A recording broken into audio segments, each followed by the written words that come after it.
طبعا النهارده احنا بقى بنقول اللي حصل في الاسبوعين اللي فاتوا كانت دغدغه بالنسبه لمصر. افريقيا حرفيا علمت على مصر وعلمت علينا كلنا. النهارده احنا بقى بنيجي نتكلم عن منتخب الشباب. نبدا كده من تحت. واحنا اول ما نبدا الفيديو هنتكلم النهارده عن 5 حاجات. اول حاجه المنتخب تحت ال 20 سنه. تمام. بعد كده المنظومه الفاسده واللي بيحصل في مصر طبعا. بعد كده اهلي وزمالك. وبعد كده المنتخب العادي بقى بتاعنا هيحصل فيه ايه بعد الترتبات دي كلها. توقع الماتشات الجايه ان شاء الله باذن الله.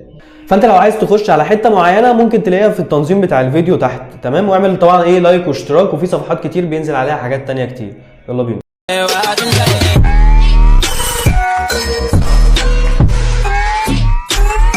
زي ما احنا شفنا بقى ايه فضايح مصر قدام افريقيا كلها. افريقيا كلها يا جماعه معلمه علينا بمعنى اصح.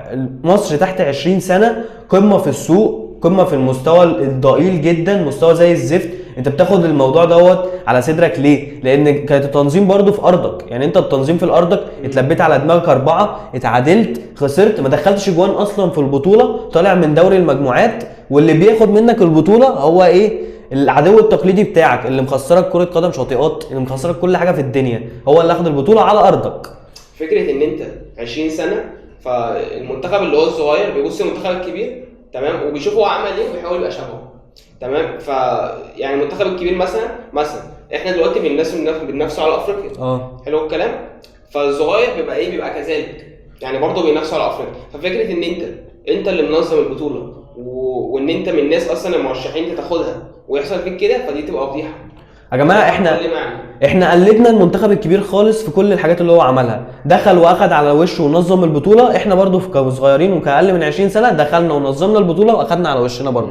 فاحنا يعتبر ان احنا قلدناهم في الحته ديت. غير كده احنا يا جماعه بدون مستوى، بدون شخصيه، بدون تاهيل اصلا للي احنا نمسك منتخب او يبقى عندنا منتخب تحت 20 سنه قوي. احنا كل اللي احنا عندنا حاجه زي الزفت، حاجه ضئيله جدا. احنا المنتخب بتاعنا الكبير ده اصلا كلهم ان خلاص الناس القديمه بقى اللي بقى لها كذا سنه، مفيش حد جديد. فهو في طبيعه اي منتخب لازم يبقى فيه عيل مثلا 20 سنه 21 سنه. احنا ما عندناش كده اهوت. فيعني المفروض ناخد من دولت نطلعهم في المنتخب الكبير، فهو مفيش حد ينفع لهم.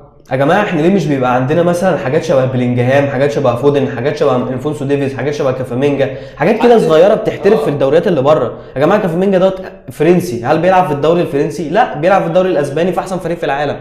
عندك مثلا لعيب شبه بلينجهام انجليزي بيلعب في بروسيا دورتموند في احسن اسمه دوت في احسن الانديه في الدوري الالماني، وهكذا. لازم شخصيه الاحتراف تكون موجوده يعني عندنا. احنا مش هنقارن نفسنا بحد، بس على الاقل يبقى في 1 أو 2 صغيرين 20 سنه، يبقى دول خلاص احنا عنا عليهم ان دول هيبقوا ليهم مستقبل. هيبقوا مثلا حد هيبقى ربع محمد صلاح او ضمنه، حد يبقى فعلا احنا خلاص هنعتمد عليه بقى وهيوديه بره، هيحترف بره بتاع. لكن هو مفيش خالص، ولا بيلعبوا كوره ولا عندهم اساسيات الكوره. اساسيات الكوره اللي هو انا اباظي العب 1 2 ابني هجمه، مفيش اصلا. يا جماعه احنا اخر مثلا 10 سنين لو هنيجي نفتكر، لا بلاش اخر 10 سنين، اخر 5 سنين لو هنيجي نفتكر الناس اللي طلعوا من الناشئين صغيرين وعملوا حاجه فعلا لمنتخب مصر، هتلاقيهم معدودين على الايد. هتلاقيهم مثلا رمضان صبحي بس. في حد تاني ممكن ان انت تفتكره؟ مفيش حد برز غير رمضان صبحي. راح لعب في ستوك سيتي شويه وبعدين لقيناه ايه؟ نقل على بيراميدز. تمام. طب احنا لو هنيجي نبص على مثلا الناس اللي موجوده دلوقتي، في واحد كان اسمه زياد طارق موجود في الاهلي ما بقاش موجود. سيف جعفر بيلعب شويه مع الزمالك وشويه ما بيلعبش، وفي شويه ناشئين مع الزمالك بيلعبوا شويه ما بيلعبوش. مش لعيبه عنده استمراريه فيهم كلهم كده اهو. تحس ان هم خلاص بقى لعب في الاهلي ماتشين جاب له جونين خلاص، ده نجم مصر. ما فيش حد مثلا، لا هو عيل صغير تمام لسه هو عنده طموح عاوز يلعب، هيقدر ان هو يدي لمصر في المستقبل، هيقدر ان هو يشتغل دلوقتي عشان يبقى في المستقبل حاجه. هو ما فيش كده دلوقتي، كله يلعب له حبه في الاهلي او الزمالك تمام، بعد كده يروح اي فرقه ثانيه يلعب له ماتشين خلاص بقى بياكل عيش. مش جاي يبقى حاجه. مفيش لعيب جاي يبقى حاجه، كله بياكل عيش تمام وبياخد له كام مليون عشان يبقى معاه فلوس، شكرا، مش عايز حاجه تاني. فكره ان انت يبقى البطوله على ارضك وانت اللي منظمها وانت من الناس المرشحه ان انت تاخد البطوله يحصل فيك كده، لا فدي تبقى فضيحه في كل حاجه بقى، في المنظومه نفسها، في المدرب، في اللعيبه، في ان هم ما عندهمش اساسيات الكوره اصلا، في ان هم مفيش حد لعيب كبير بيديهم الثقه بيخليهم. لا انا مثلا لعيب صغير عندي 20 سنه، فانا بقى محتاج ان لعيب كبير شبه مثلا ايا كان هو مين، محمد صلاح مثلا، يقول لي كلمتين كده، لا خلاص بقى انا عايز ابقى شبهه، انا اعمل اي حاجه بحيث ان انا اسنده، حاجه لازم يبقى فيه قدوه. فاهمني. فلازم اللعيبه الكبار دي كلها بتاع منتخب مصر والنجوم ان هم يبصوا بقى للعيبه الصغيره دي، عشان هم خلاص يعني سنه ولا سنتين وانت مش هتلاقي حد من الجيل اللي هو محمد صلاح والناس دي، خلاص كله كده هيقعد بقى، او ممكن اللي هيكمل بس خلاص بقى هيبقى في حته تانية مش هيبقى في المنتخب. فاحنا لازم نهتم حبه باللعيبه الصغيره دي ونديهم الثقه ويفضلوا بقى نديهم الدافعيه ان هم يبقوا حاجه. نيجي بقى نبص على مشوار مصر في البطوله. مشوار مصر في البطوله كان مشوار زي الزفت حرفيا في المجموعات. انت اول ماتش بتقابل موزمبيق، فرقه ما فيهاش كوره، ما فيهاش دوري، ما فيهاش اي حاجه في الدنيا غير هم عباره عن شويه شباب بتلعب يا دوبك كوره، بتخش معاها بتتعادل معاها 0-0. انت ما حطيتش جوان اصلا في البطوله ديت، بتتعادل معاها 0-0. بعدين بتخش بعد كده على الماتش اللي بعديه ضد نيجيريا، فريق اقوى شويه لفريق تحت 20 سنه. طبعا هم في الفريق الكبير هو فريق قوي، لكن تحت 20 سنه هم فريق اقوى شويه متوسط، بتخسر منه 1-0. ما بتدخلش برضه اهداف ضد فريق اقل منك برضه كامكانيات وكدوله في نفس الوقت.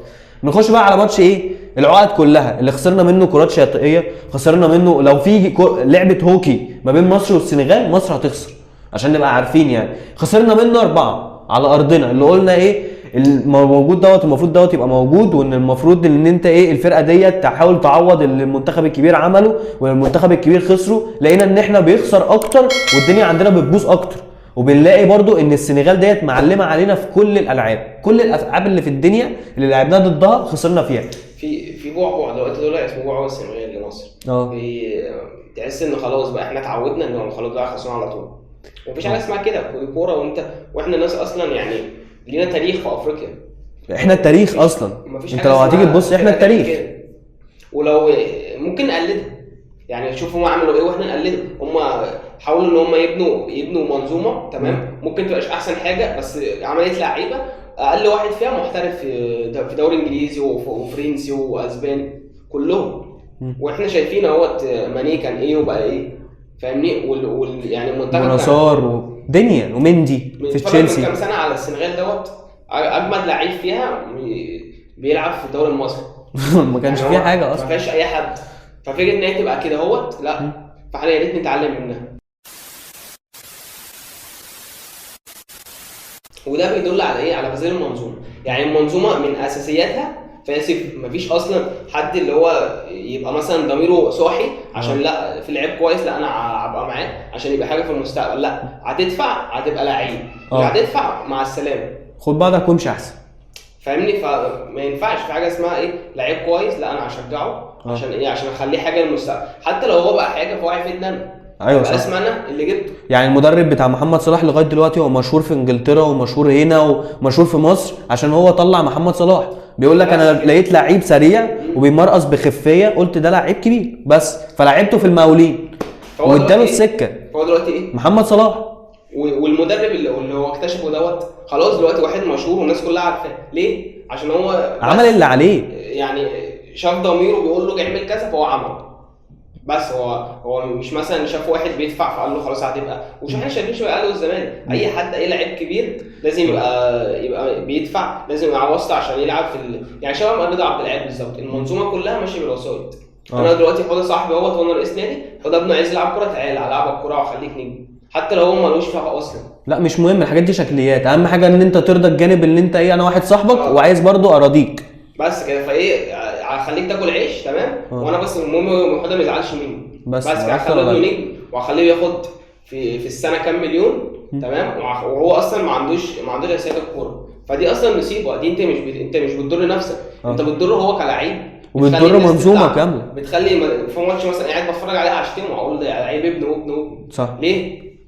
هو جاي ياكل عيش مش جاي يلعب كوره.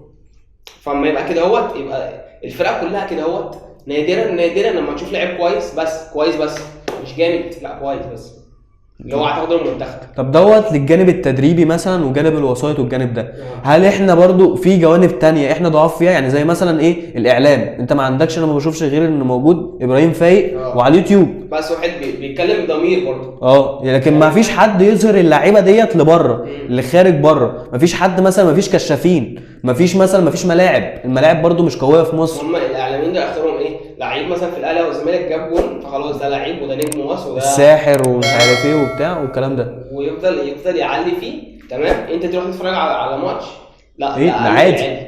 عادي اقل وأقل. كمان من العادي، يعني مثلا مش لعيب حلو حتى، اقل من العادي. فدي صح. مصيبه، واحنا هنفضل كده طول عمرنا، احنا عمرنا ما هنتقدم في الرياضه صفر صح. حرفيا في كل حاجه. في يعني التنظيم وفي الاداره وفي الاعلام وفي الملاعب وفي اه التحكيم وفي كل الكلام ده هنتكلم كله. ككرة قدم، مش احنا هنتكلم كسلة طبعا او الحاجات دي احنا اه ممكن نبقى كويسين فيها حبه، انما كرة قدم اللي هي المفروض اهم رياضه في العالم. يا عم احنا كرة اليد كنا هنوصل فيها السيمي فاينال قبل كده.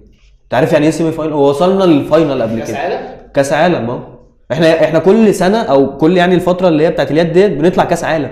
مصر موجوده في كاس العالم لكره اليد وبتأدي وبيتعمل لها خطط مخصوص. يا جماعه في دول من اقوى الدول في كره اليد بيعملوا لمصر لوحدها كده استراتيجيات.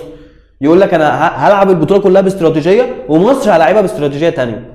انت متخيل احنا واصلين لايه في كره اليد؟ كره اليد هي انجح منظومه وانجح اتحاد موجود في مصر حاليا وفي الشرق الاوسط كله، عشان تبقى فاهم. انجح حاجه احنا ناجحين فيها كره اليد. كره اليد يا جماعه اتعمل لها قوانين مخصوص اصلا في مصر عشان نعرف نبني جيل.